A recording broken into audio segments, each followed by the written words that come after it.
Alrighty, guys, congratulations on doing all of your work for week one and getting it in all those Myriad drop boxes. 2 thumbs up. Welcome to week two. This first video is going to help you talk about organization. So last week we talked a lot about ethos, which is one of the global issues of writing, and we also talked a lot about free writing, which is the first step in the process of writing. So those are two different concepts that I really want you guys to have down rock solid over the course of this class. I want you guys to be very capable and confident in the process of writing and the global issues of writing. That being said, we're taking a step forward and we're not just talking about ethos anymore, but we're also going to talk about organization. So today, what we're going to talk about is the structures of essays.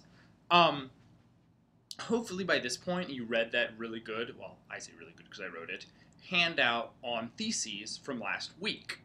A thesis, as you should remember, has a what exactly you're exploring, a how what you're exploring matters to a reader, why they should take the time to actually read what you wrote, and lastly, you should try to use the most specific language possible. In all the sentences in your essay, the one that has to be a perfectly cut diamond, the one that is the shining star that will lead both you and your reader through all the other ideas that you could be having and exploring, is your thesis. That's the North Star you want to follow. So make sure that it's perfectly written and shines like a star. Question is, though, where does a thesis go in an essay? And that's what we're going to talk about today in organization.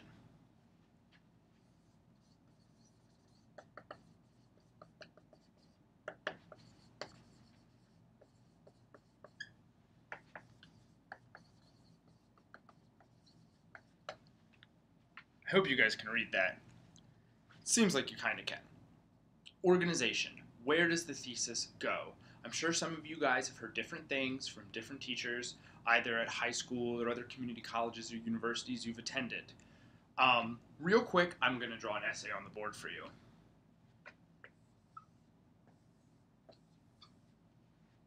Triangle, circle, triangle. That's pretty much how I draw essays. This is your introduction, this is your conclusion, this is your body. In Western academic tradition, you need those three ingredients to actually be having an essay. Intro, body, conclusion. Now, of course, the body can be as many paragraphs as you see fit, 2, 3, 4, 5, 18, 22, as many paragraphs as you need to tell your story. Well, to get your point across, not tell your story. We're writing essays, we're not writing novels. The introduction and the conclusion, they're a different shape than the body paragraphs. They're like goalies or pitchers. They have different jobs. They are not like the everyday utility position players. The intro, all it has to do is fade in, and all the conclusion has to do is fade out. I said this on that last hand up. It's just curtain up, do the whole presentation, curtain down. That's all you need to do in the intro and the conclusion. But there's other things you want to add just to prepare your audience for what you're going to talk about. Sorry, my computer keeps blacking out and I have to wake it up. Somewhere in the introduction, you want to prepare your reader for the thesis. Now, as I said, and I'm grabbing another colored marker, there's implicit theses. So not every essay even has a thesis somewhere. But in this class, English 101, we're still learning the fundamentals. We're beginning college writers. Do me the favor, and please put your thesis right there. Please put your thesis as the last sentence of your introduction. If you put your thesis as the last sentence of the introduction, it'll help me grade your essays better. Because let's say you hand in a 4-page essay, and you're exploring a thought. Well, I want to help you use rhetorical strategies, use the best organization and focus to explore that thought.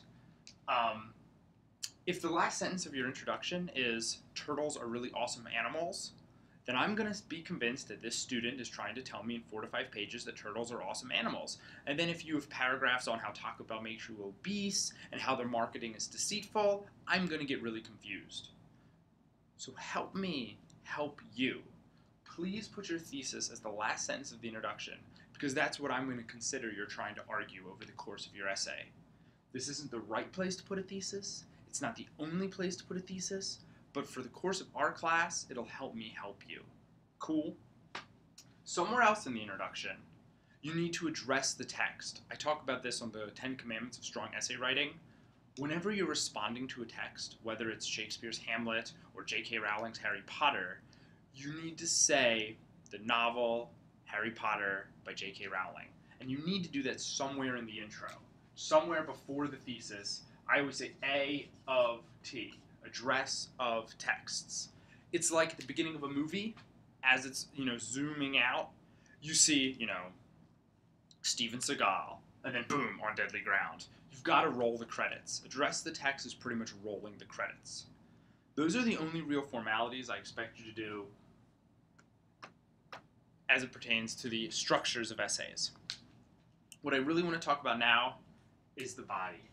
How do you go about organizing your major ideas?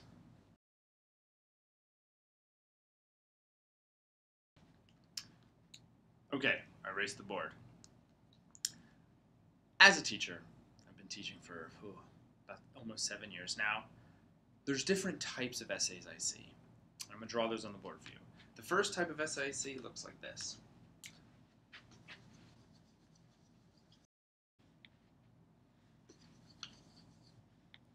Squiggly mess. The second type of essay I see looks like this.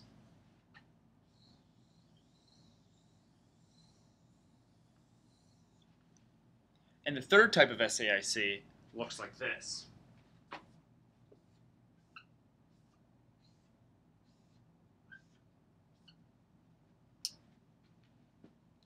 We have the kind of squiggle mess, spiral, and the little kind of Charlie Brown Christmas tree. What I call these are the grasshopper, the dead horse, and the Charlie Brown Christmas tree. The problem with the grasshopper is a writer sits down 3 in the morning, their essays due at 9 a.m., they've never idea generated, they didn't trust and respect the process of writing, so they sit down and they just go, I really like turtles. Turtles are cool animals. Did I mention it's almost Christmas? I hope I get a pet turtle for Christmas. Ooh, maybe I also get some turtle earrings and a turtle sweater so I can really be the biggest turtle fan in the world. Maybe I'm having flashbacks to the Teenage Mutant Ninja Turtles. By the way, when I was a kid, I used to go sledding a lot. What a writer does is, because they haven't idea generated, they're not focused, and their ideas bounce all over the map. Their essay is a mess. It is unfocused. And focus is one of the most important global issues of writing. Second type of essay is the dead horse. Same thing. It's a lack of planning. It's a lack of trusting the process. They're not very focused. You sit down at 3 o'clock in the morning, grade your paper, and you go, I like turtles. Did I mention I'm a big fan of turtles? However, not only am I a fan of turtles, but I think they're keen. Turtles are kind of cute. They live a long time. I like turtles. Turtles, turtles, turtles, turtles. I like turtles. Do you like turtles? Have I filled 3 pages yet? How long did the teacher want this assignment? How many of you guys have written that essay?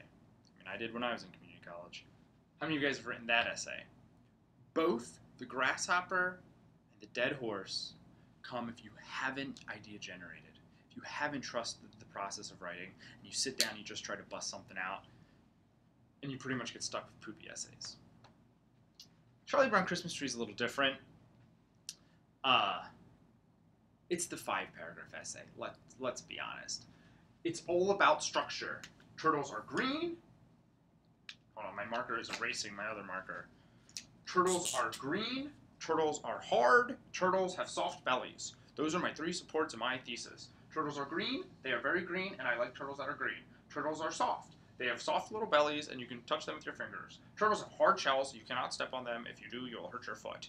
Turtles are hard, soft, and green. Thank you very much for listening to my essay. I'm a robot, and I just wrote a robot essay.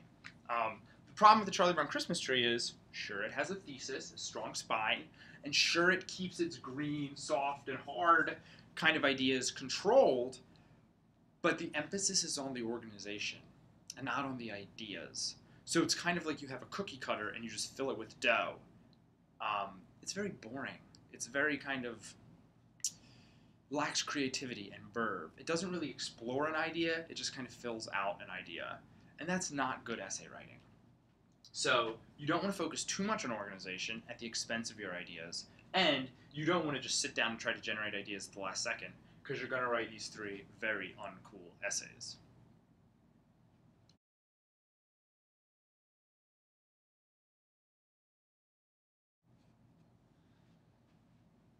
Thesis.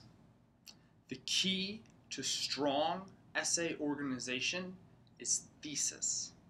This is tricky because focus determines organization. If I said the problem with the Charlie Brown Christmas tree is that your organization controls your focus, well, the exact opposite is when your focus controls your organization. I want all of you guys to build your essays from the inside out, okay? This is your thesis, okay? This is your little bowl of energy. It's the sun in your solar system. Something about turtles. And then you have this other idea that revolves around your thesis and supports it. And then you have another idea that revolves around your thesis and supports it. And you have another idea that revolves around your thesis and supports it. And then around this idea, you have little ideas that support it. And around this idea, you have little ideas that support that and support that. Eventually, you have a solar system. The essays I want you guys to write are solar system essays. I want your thesis to have such powerful gravity that it pulls all these other ideas to it. And these big ideas work for the thesis, and these littler ideas work for these ideas. Solar systems are mathematically beautiful things. I mean, except for maybe, Neptune, that has an elliptical orbit, and sometimes it's farther out there than Uranus, and sometimes it's closer. Or Pluto and Neptune, I'm sorry. They're beautiful, mathematic, organized things. But they're incredible because they seem to be moving and freewheeling. That's what I want your essays to be. They have so much kind of organic energy to them as you explore their ideas, but everything is perfectly controlled in a wonderful, organized pattern. If you start from the inside out and you let your focus determine your organization, you too will be writing solar system essays. That's what I want us all working towards. Start with a thesis, inside out, all right? Solar systems.